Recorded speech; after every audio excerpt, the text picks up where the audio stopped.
If you came to Dubai a few years ago, you'd have got this, sand and loads of it. Then an amazing thing happened. Fantasy became reality, and in the space of just 20 years, Dubai turned from desert into a jaw-dropping oasis of stone, marble, concrete, glass and raw excitement. But the bolder and wackier the idea, the more likely it was to be accepted. Giant islands the shape of palms that could be seen from space. And soon there'll be the world's tallest skyscraper, a modern-day Tower of Babel that slices through the clouds at almost a kilometre above the ground. Dubai has become a centre of a modern-day gold rush. But the big question for Dubai is whether this great global credit crunch is going to bite here, and whether that will turn the Dubai dream into a nightmare.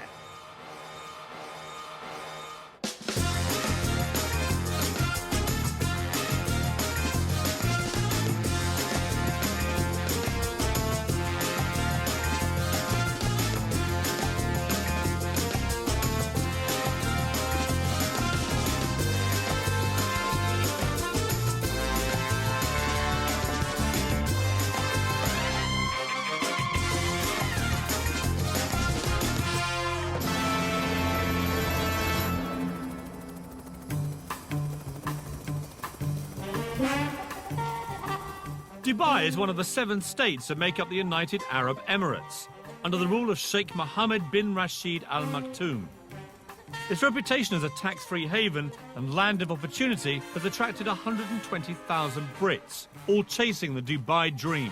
You have both completely lost your marbles. I mean, you have paid $50 million for a load of sand. A dream where your position in society can be elevated overnight and vast riches are there for the taking. It's quite a journey from a secretary on an officer estate to this, flogging £17 million apartments in Dubai. In a country where Sharia-based law is dished out on crop-top-wearing partygoers, what's it really like to live here? And mixing with the locals, I talk tactics with the man that bought Man City. There's the Burj Al Arab. And what about the world's financial meltdown? Are they feeling the heat? You say credit crunch, people say, whoa, there's no credit crunch in Dubai. It's not coming, it's here. But lurking in the background, behind all of this, is the fact that in just 10 years' time, Dubai's oil will run out. The race is on. If you'd invested in property out here over the past 6 years, I'd give your financial advisor a raise, because you'll easily have trebled your money. But it wasn't for the faint-hearted. 4 miles out to sea is probably the craziest property investment on the planet. For sale, 300 islands that, seen from above, replicate the countries of the world. This is absolutely ridiculous. I've heard about this place, I've seen the pictures, I know all the facts. Until you actually come out here like this and experience it for yourself, you have no idea of the sheer scale of it. 320 million cubic metres of redistributed seabed later, Dubai has not just put itself on the map, but put the map on itself. I'm heading for Britain. Gentlemen, permission to come ashore. Permission granted. Thank you very much. Welcome aboard. Nice to see you. Welcome to the United Kingdom. Well, thank you very much. Let's head over to London, shall Why we? not?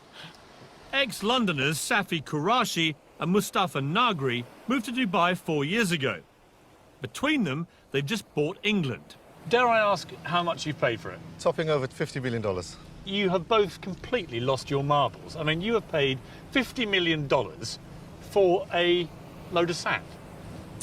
Yeah, it's one view. Tell me some of the stuff What you're are we going to do here? The idea very much is to have some luxury accommodation where you can bring your boat, park it right outside your villa, swimming pools, spas. How many are we talking about? You're talking in and around the 100 mark. Right. 100 villas over here. So you're living in your own private villa, surrounded by, you know, absolutely amazing shorelines, beaches. I mean, you and say views. that, but you're actually surrounded by the French over there and the Germans over there. I mean, they are worryingly close, aren't they? You know, they have got closer, but luckily there's still a bit of sea between us. I'm imagining now these luxury villas here, and even if they went just for $5 million each, I've just worked out you'll make a profit of $450 million. But you have forgotten the cost of construction. Which is? We're still working on that one. Yeah, well, You're still making what I think they call in Balham a nice little earner, aren't you? well, Yeah, I guess you could say we might be. I mean, that's a great story. Absolutely. Ballon boy buys Britain. Yeah, it's not bad, is it? Safi is a perfect example of the Dubai dream. 4 years ago, he arrived here skint, having lost everything in a failed internet phone. Now, thanks to a series of shrewd property deals, he's the King of England and looking to invade France. But how did this little-known desert outpost become such a magnet for investors and those in search of a better life in the sun? Dubai has done an incredibly good job at marketing itself, largely through what at the outset appear to be utterly ludicrous projects. Think Dubai and you think glamour, wealth, and a rich hedonistic playground. Hardly surprising then that back in Britain, wrapped under red tape, and trapped under the dark grey skies, so many downtrodden wannabes think this place is utterly irresistible. Although Dubai is twice the size of London, the main action takes place in a frenzied 20-mile strip along the coast. The legendary Dubai gold rush can be traced back to 2001, when the law was changed to enable foreign nationals to own property. It coincided with the launch of the most famous of Dubai's artificial island projects, the Palm Jumeirah, which, because it's connected to the mainland, lured investors by the truckload. And my first impression is it's massively bigger than it seems from the sky. Apparently 4,000 properties were sold in the first 72 hours of the project being announced, before a brick had been laid. The weirdest thing about Palm Island is that 5 years ago, I'd have drowned by now because this was all water. Nothing quite prepares you for the sheer scale of their ideas. Palm Jumeirah is so huge, its central trunk supports 2 6-lane motorways. At the tip, 3 miles out, sits Dubai's latest 5-star hotel, the Atlantis, complete with an underwater lost city in a fish tank. The Beckhams acquired a place here, and Ashley Cole and Michael Owen followed suit, creating a Middle Eastern wag-su-mare. It may look like Brookside on the beach, but having a Palmer dress is the ultimate status symbol. And living the dream on Frond D is Neil Petch. Neil came out here 14 years ago and now publishes the Dubai version of GQ magazine. Judging by his cars, a Bentley, a vintage Jaguar and a Ferrari, life is good.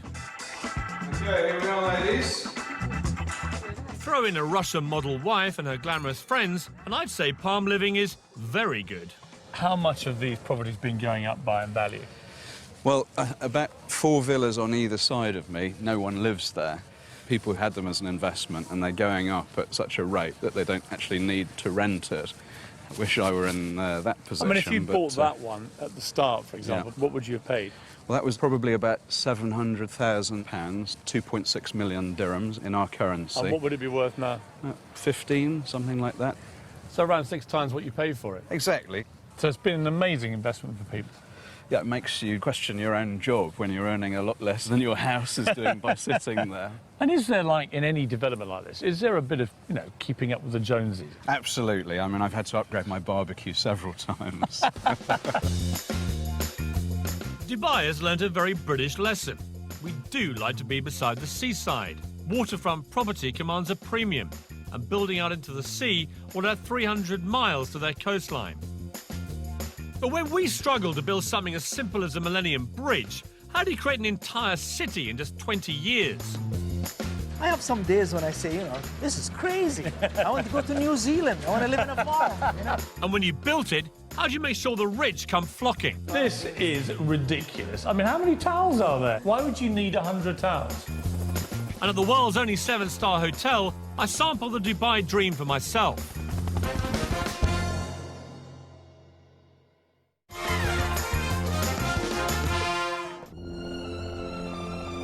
There are times when we build things so astounding that they become testaments to human ingenuity. The pyramids of Egypt, the Great Wall of China, and now, Dubai? Extravagance and Dubai go hand in hand, but this really does take the gold-plated biscuit. It's rumoured this 7-star hotel cost so much to build and run that it will never make a profit. But that's not the point. The Burj Al Arab is Dubai's Eiffel Tower, part of ruler Sheikh Mohammed's vision to put this place on the global map.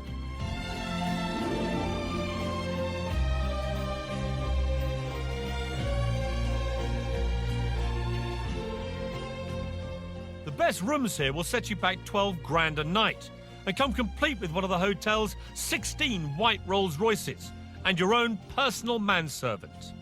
They boast that they cater for every whim at the Burj Al Arab, and that's certainly the case with me, because I spent my entire life waiting for a bed where I could go to sleep looking at myself.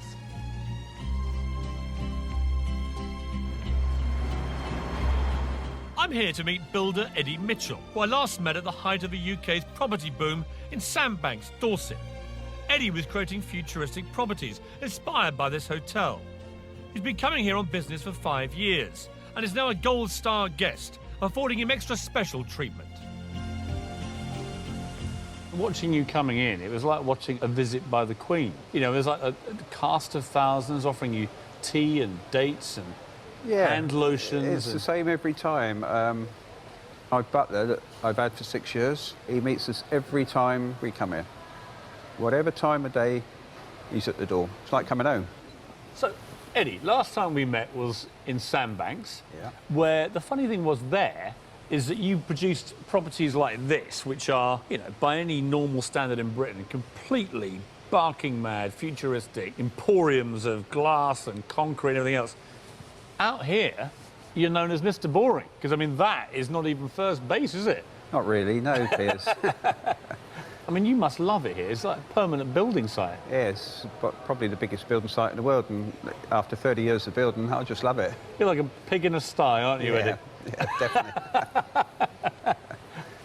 For those who bought at the start in the Palm or the World or the Burj Dubai, how much money are people making? I'm sure people are making many millions. I mean, I heard of one Chelsea footballer who had a place on the Palm that he's never actually lived in. He paid £400,000 for it, and he's just sold it for £3.5 million. Yeah, that's what he would have paid 6 years ago. And he would now make £3.5 million? Yeah, definitely. Without setting foot in the place? Yeah. How have I missed out on this again? We should have came here 6 years ago. No, but you always seem to pop up in these places at the right time. I went to Sandbanks right at the peak. I've come to Dubai right at the peak. What I need to do with you, Eddie, is stick with you in the down times. Well, you can come on site and be a builder if you want, Piers. The great thing about Dubai is there's always a stunning new location to practice your golf.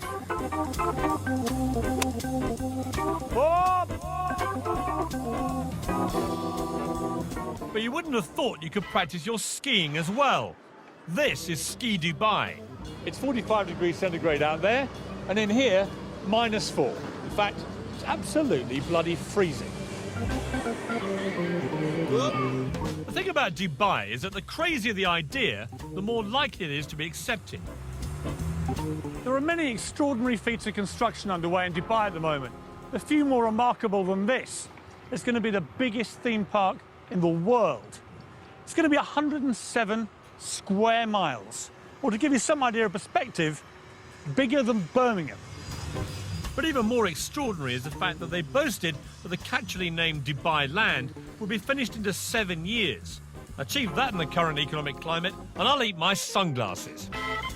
This is a model of what the theme park will look like, and quite frankly, it's one of the most breathtaking things I've seen in my entire life.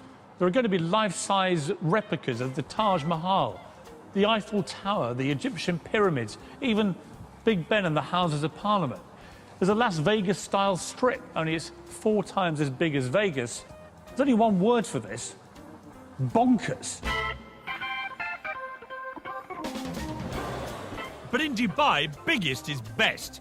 This humongous fish tank is built inside the world's biggest shopping centre, next to, yes, you're way ahead of me, the world's biggest building.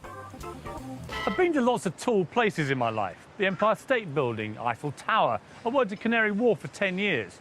But I've never, ever seen anything quite like this. The Burj Dubai is already 720 metres tall, making it the highest building in the world. But the really scary thing Is it still growing?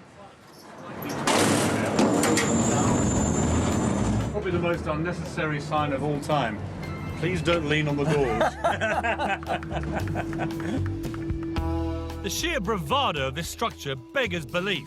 They're even adding a new story every 3 days.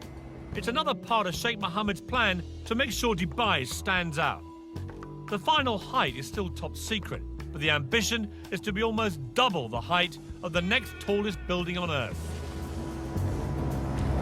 The Earth's vanishing. I've never been this high in my life anywhere.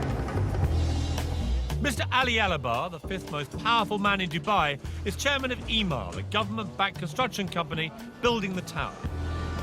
So we're right in the middle here on floor 160. We're 611 metres up. Yeah. There's still, as I can see, I mean, there are 20, 30 floors more already under construction. Yeah. Does it wobble, this? I mean, does it move around? No, it doesn't move much. Do you know how far? I think if it moves maximum, probably move this much. Who's going to be here? I mean, who will be on these floors? I think indeed these are office floors. People have bought private apartments here too, right? Correct. Yes. What was the most expensive one, do you know? A whole floor could probably cost you about $45 million, a whole floor. Oh, bargain. Yeah, it's a bargain compared to London prices, of course. You know Sheikh Mohammed better than many people. How would you describe him? I've been with him 15 years, and there are times when his energy is so unbelievable. This building here, the first time we've designed it was 90-story, and the meeting was 1 minute. And His Highness said, no. I said, okay. So I did, I think, about 120. He said, no. So I just brought a chart of all the tall buildings in the world, and I put in this building.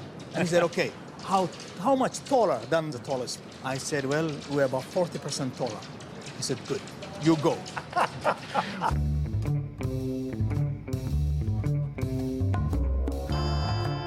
40 years ago, Dubai was nothing more than a dusty fishing village. The then ruler, Sheikh Rashid, had a vision to transform it into a hub for the world, as a port and as a tax-free business centre. It was an extraordinary and bold move. The philosophy was simple: build it and they will come. And come they have. Now, under the rule of his son Sheikh Mohammed, the vision continues. Dubai often feels more like a corporation than a state. And that's because just three things matter here: business, finance, and success. Unlike in Britain, where huge developments can get bogged down for years in red tape and bureaucracy, over here they can go up in months. And the reason is quite simple: Sheikh Mohammed. Whatever the Sheikh wants gets done, and fast. Of course, being able to use millions of cheap workers from Southern Asia has made it all possible. In 2007, accusations were made of slave labour conditions, so Sheikh Mohammed set up a confidential free hotline for construction workers to report any abuse. As a result, conditions have certainly improved. But each year, UAE workers send home an estimated £4 billion in wages, so a recession in Dubai would have serious global implications. But trying to get anyone to actually talk about the possibility of economic downturn here in Dubai was like trying to get blood out of a stone. I turned to Michel Canu, a billionaire businessman from the 9th richest Arab family in the world. Are you totally sold into this vision, or are there going to be problems, do you think? Well, now there's going to be a lot of economic upheaval globally, and it's going to come and affect us. See, no one mentions that here. I know. You say credit crunch, people will say, whoa, whoa, there's no credit crunch in Dubai. In the Arabic culture, to say something, if you say it out loud, there's a perception that it'll happen. So we don't even call cancer cancer, we call it the disease that can't be mentioned. It's the same mentality. Is there a credit crunch coming in Dubai? It's not coming, it's here. It already exists. Now, for people to come and say, you know, this is the end and death of this area, it's not going to be the death of this area. What's going to be is a natural timeout, if you want, allow things to come back to its normal position and then move forward. Dubai, I think, is a good place to be if you're looking at 15, 20 years down the road. Because if you're looking at 2 years down the road, God knows what's going to happen in the next 2 years in terms of global finance. During the boom times, Dubai was the hottest property market in the world. The carrot that had expats scurrying here faster than a bleached blonde to a footballer. Helen Tatum is typical of those that came chasing the Dubai dream. She landed here 4 years ago and owns Dubai Luxury Homes, one of the most successful estate agents in town. Today, she's showing me a flat aimed very much at the not-so-poor.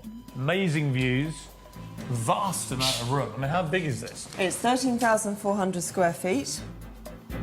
The master suite takes at least a third of the apartment. So it's all about the bedrooms out here, is it? Exactly. And what would it cost if you wanted to buy this? £17 million.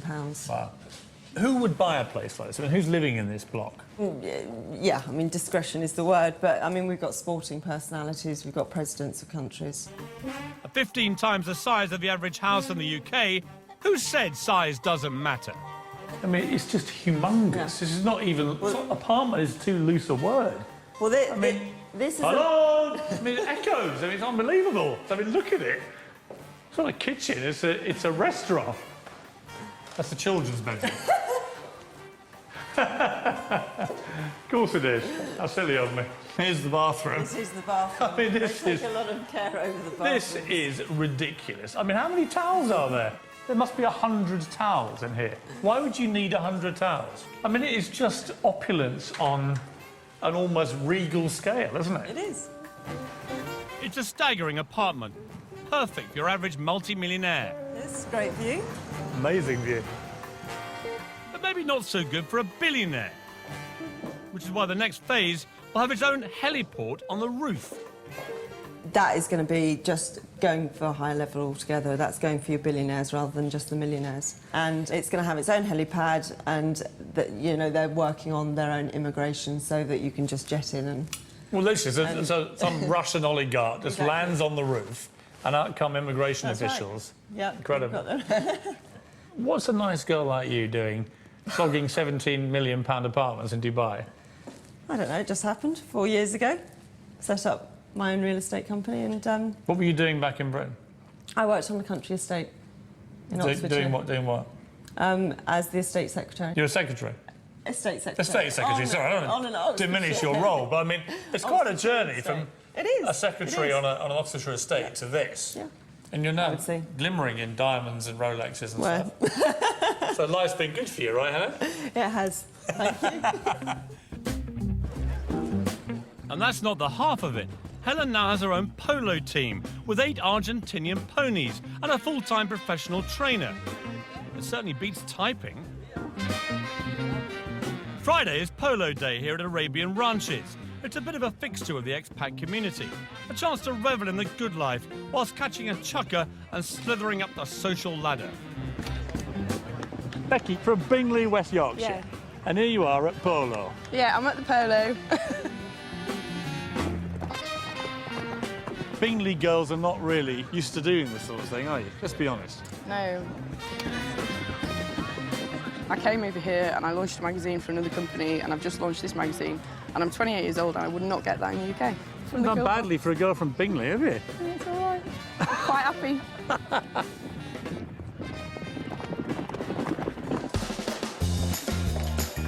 It's easy to get drawn into the good life in Dubai. Like the buildings that are going up, somehow out here, your expectations are, well, just higher.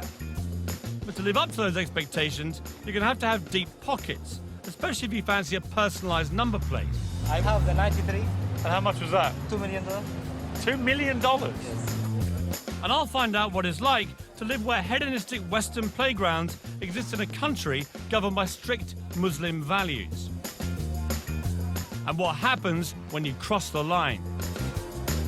Do you live in permanent fear that a wrong word could see you on the next plane back to Britain deported?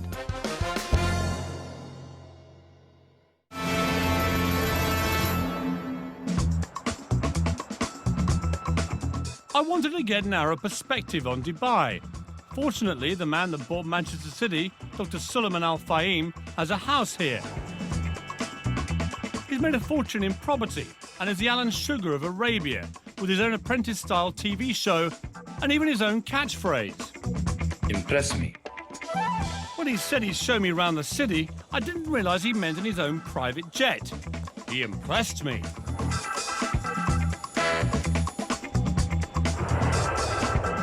It's incredible to think about. Only 30 years ago, most of that would have been desert, right? 20 years ago, this part of Dubai was desert. There's the Burj Al Arab. It's become the symbol of Dubai. I mean, how much of this is ego? And are you all quite, you know, competitive people? Is it like, you've built the biggest tower, I'm going to go and build a bigger one? It's not about the ego, it's about to show the capability.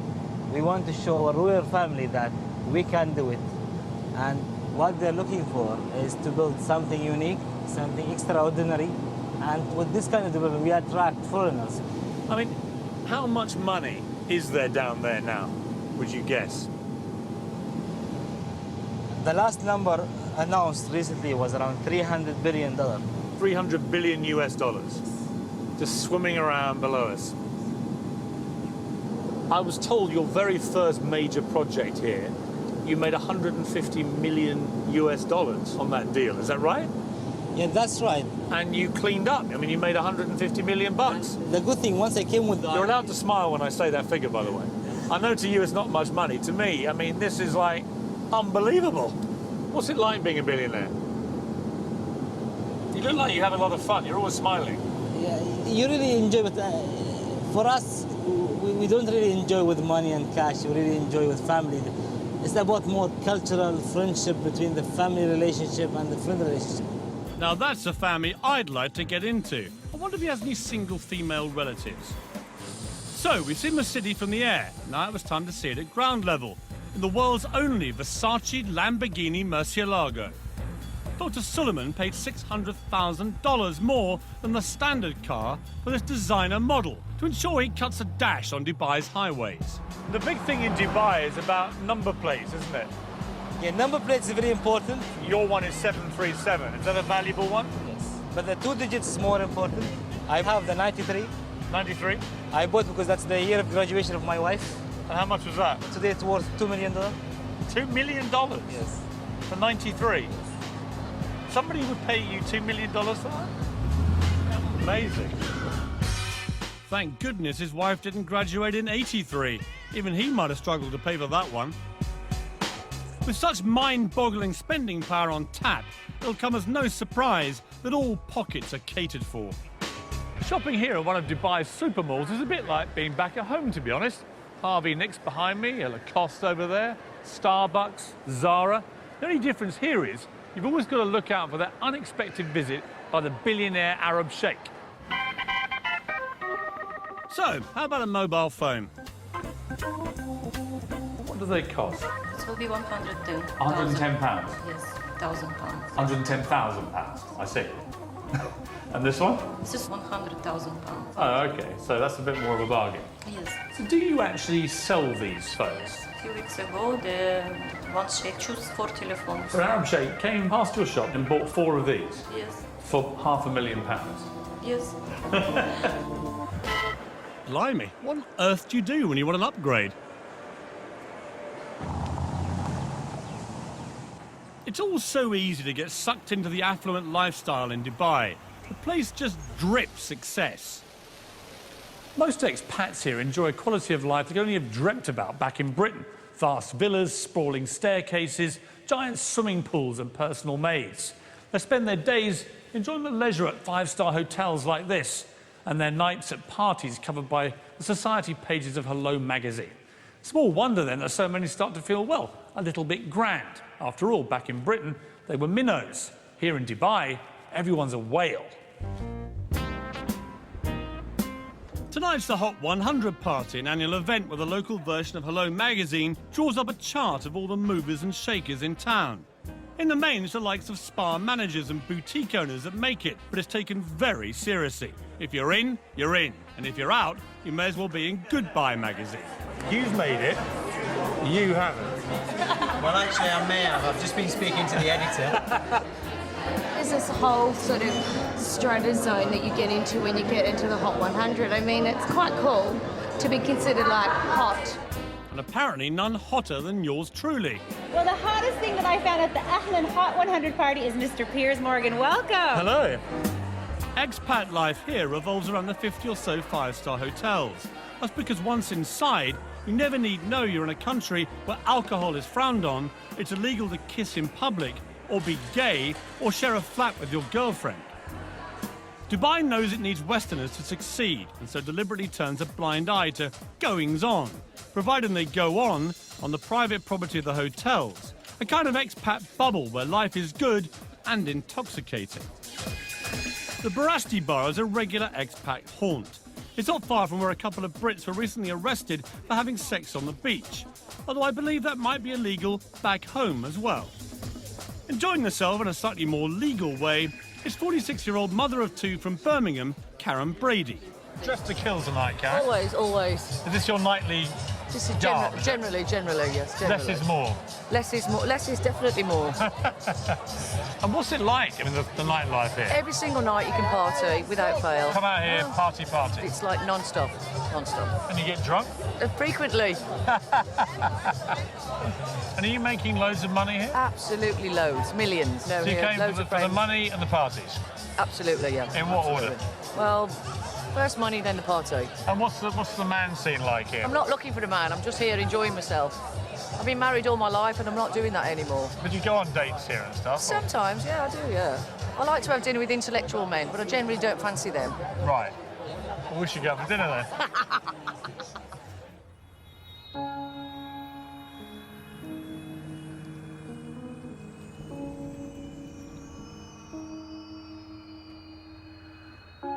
In the last year, 230 Brits have ended up in Dubai's prisons for a range of offences, from the normal, like drink driving, to the abnormal, like bouncing a cheque.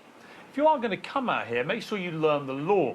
For example, sex outside of marriage can get you a year in jail. Possession of over-the-counter drugs that contain codeine, 4 years. Even Harry Potter books were recently banned from schools because witchcraft is strictly illegal in Dubai. It's a difficult society to get your head around. On the one hand, a traditional autocratic leader uses strict Sharia-based law to rule with a rod of iron. On the other hand, in the five-star hotels, you can forget you're even in the Middle East. But the two cultures exist side by side in parallel universes, and except for at the shopping malls, rarely mix. Consequently, the expats live in fear of making a silly mistake or inadvertently breaking a law that could, with a swipe of the pen, see them deported. I drove into the desert with blogger and ex-journalist Alexander McNabb. He's been living out here for almost 20 years and has first-hand experience of what happens when the two cultures clash. It is. It's like being on the moon, isn't it? Amazing. When I first moved here, that was in the early 90s, I came out here running a magazine which was shut down because I criticised the wrong guy's computer. It was a computer review mag, and the computer didn't work. And so we said the computer doesn't work, which in retrospect was probably naive of me. Or to tell the truth.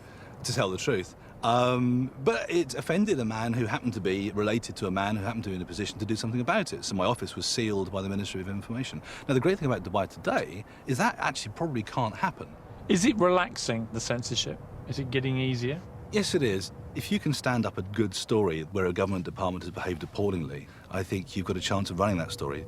When I first came out here, you wouldn't have done. So you're now seeing allegations being made against some quite big figures in government and corruption investigations going on that were unthinkable here. It's a process of change. If you're in the media out here, as you are, do you live in permanent fear that a wrong word could see you on the next plane back to Britain deported?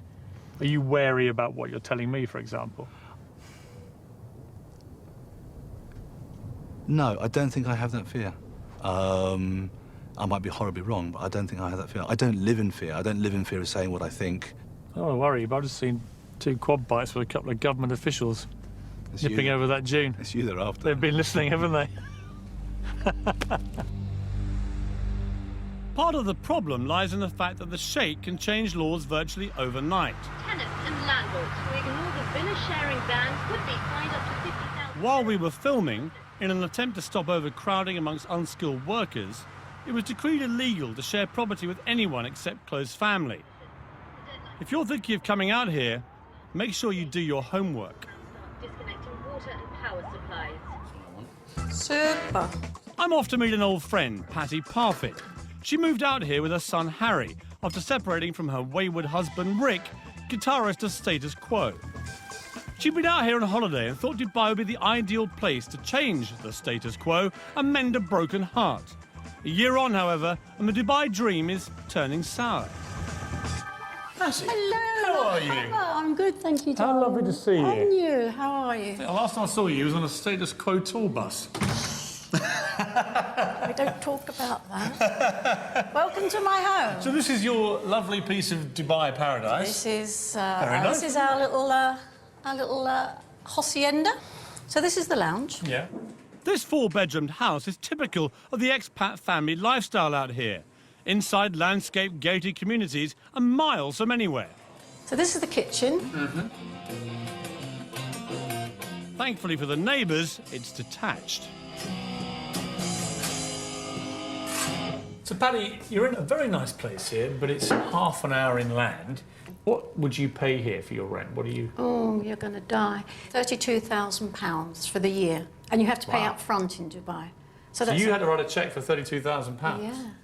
Yeah. For a year's rent in advance? Yeah. See, that strikes me as pretty expensive. It is. I mean, it's ridiculous So rent. your rental is up for renewal. What are you going to do? I'm taking it for 6 months, and then I just see how I go there. And what are they going to charge you for that? £27,000. What? In 1 year? They've nearly doubled it? Yeah. So, be warned, if your employer's not subsidising your rent, you'll be in for a nasty shock. It's terribly expensive in Dubai. It You really get this idea of is. this is wonderful tax-free haven. Yeah. Everything's dirt cheap. So it's not really like that. No, and you know, I don't want to spoil anybody's holiday or dream to move to Dubai, but you really got to look at it because it's not all what it's cracked up to be. People who are watching this are going to be thinking, I quite fancy coming to Dubai. Yeah. And yet you seem to have fallen slightly out of love with the dream. Yes, I have, haven't I? Oh God, where do I go now? I do miss my friends. I do miss my family, and it is difficult to meet people over here because everybody's basically it's family. And when I go out, I am a threat. I bet you are. How old are you? 57. I mean, that is amazing. Yeah. Recently divorced. To a rock star. Blonde bombshell. Used to be with a rock star. You are public enemy #1 to these women. Fantastic. That's rock and roll. So what does the future hold for Dubai? I'll be looking at the changing face of society here as it opens its doors wider to Western values. Could their secret defence against the credit crunch come down to a few familiar faces? Try some of these. God, that's disgusting. And just how much are they prepared to spend to make sure Dubai does become the greatest city in the world? Pilot will be getting millions. Multi-millions. Multi-millions.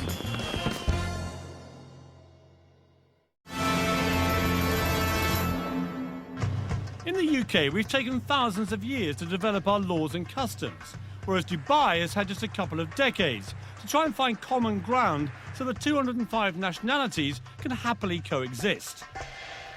Consider this, just 1.3 million people live here. Of those, 200,000 are Western expats, 900,000 are Asians, mainly workers. And that leaves just 200,000 local Emiratis. To put that in perspective, imagine living in Britain, where 5 out of 6 people were foreigners. And when you think of it like that, you kind of begin to work out that Dubai is actually quite a tolerant place.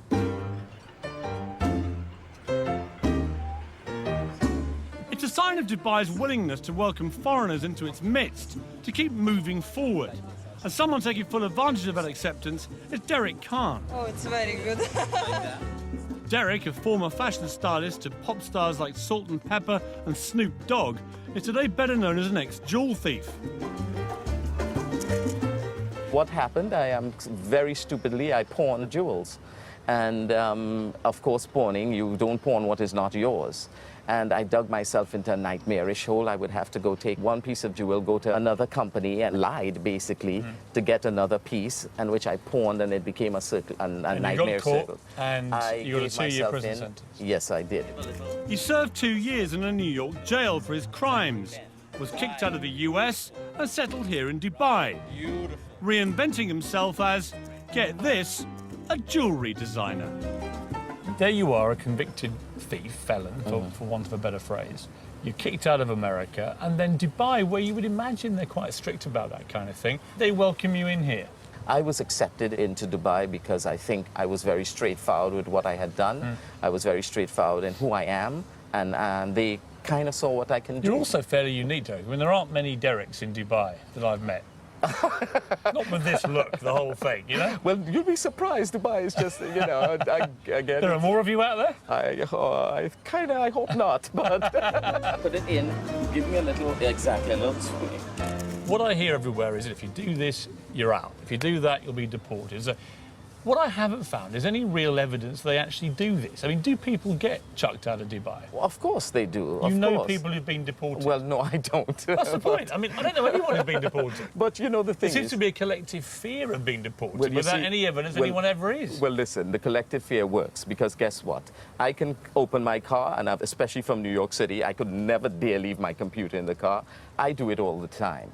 I leave my doors unlocked at home. You think that the rules are a small price to pay, really? For... Oh, a very small price to pay.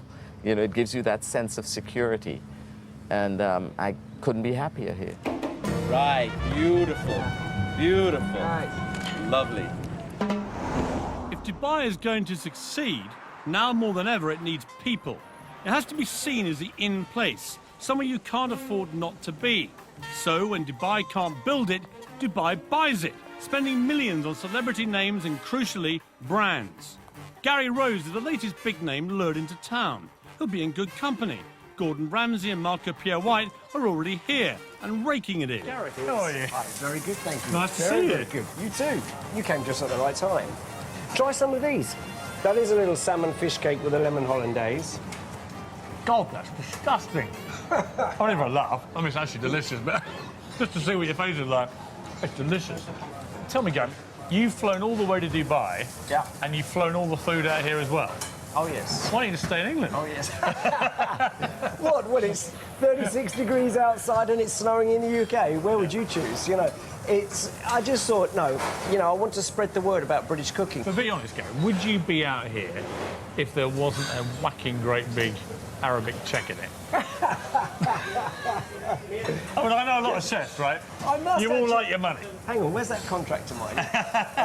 Yeah, no, it's not a question of that, is it? I mean, that's always the... Isn't it, though? Because, I mean, I know a lot of brand names like you. You're such high commodities out here that they will pay whatever it takes to get you. Well, I think, you know, if I start cooking for money rather than cooking for what I really believe in, I'd rather give it up. So there you have it, the definitive answer, with hollandaise sauce. Mark, how are you? Hello, Piers, how are you? Good to see you again. And up on the 44th floor, another bought-in brand name. Mark Fuller will be opening a version of London's Embassy Club here next year. No offence to you, Mark, but you and Gary Rhodes are not exactly, you know, the Beckhams. And yet you're getting a lot of money thrown at you to come here. What's in it for them to get you? Someone was saying to me today that it's all very well opening a hotel, but you've got to entice people into it. It's like all over the world. The difference is they're buying in name brands because it's a new country. I mean, is it rude of me to push you on just how many millions they paid you to come here? No, I won't say that. It wasn't millions, but it was quite an acceptable figure. What about Tiger Woods and people like that? Oh, When you see their God, names. Tiger Woods. You know, Christina Aguilera's, those sort of people. Kylie's will be getting millions. Multi-millions. Multi-millions. Is that because the people of Dubai, the rulers here, realise that celebrities of that power are a PR magnet for here? I think without a doubt. In the end, this was a piece of desert. This was a piece of sand. They've built a city out of nothing. How do you attract everybody? They want to be number one. They don't want to be number two, number three, number four. They want to be Miami. They want to beat Miami. They want to be New York. They want to beat New York, you know. So the only answer is bring it in. Kylie comes, Beyonce comes. I mean, even Iron Maiden have played here. It is almost surreal here. It's the land of make-believe. It certainly is, more like the land of unbelievable, because as the world is rocked to the core by the credit crunch, Dubai rocked to the sound of Kylie at the world's most expensive party. The Atlantis Hotel was launched with a massive £7 million extravaganza. Looks like an awful lot of that went up in smoke. Let's face it, for the ordinary Brits living here, as long as you toe the line, life's pretty good. For the investor, though, even ultra-affluent Dubai is fragile. It doesn't manufacture anything of value. Oil now accounts for just 6% of its income. And even though uber-wealthy neighbour Abu Dhabi pumped £9 billion into its economy back in October, Dubai remains exposed. 3 big government-backed construction companies are already laying off hundreds of employees. Dubai relies on foreign investors to make it work, and without them, Dubai's dream of becoming the greatest city on earth may have to wait. I came to Dubai to find out if it really is all it's cracked up to be. And the answer, if you like sun and fun, glitz and glamour, is a resounding yes. As for the credit crunch, everyone I've met here says the same thing. Dubai won't just survive, it will thrive. And that's because it's bursting with ambition and drive, all led by one man's extraordinary vision and an utter determination to turn this place into the biggest and most successful city in the world. As for my part, I think I'll borrow the favourite phrase of the British builder. It'll be all right when it's finished.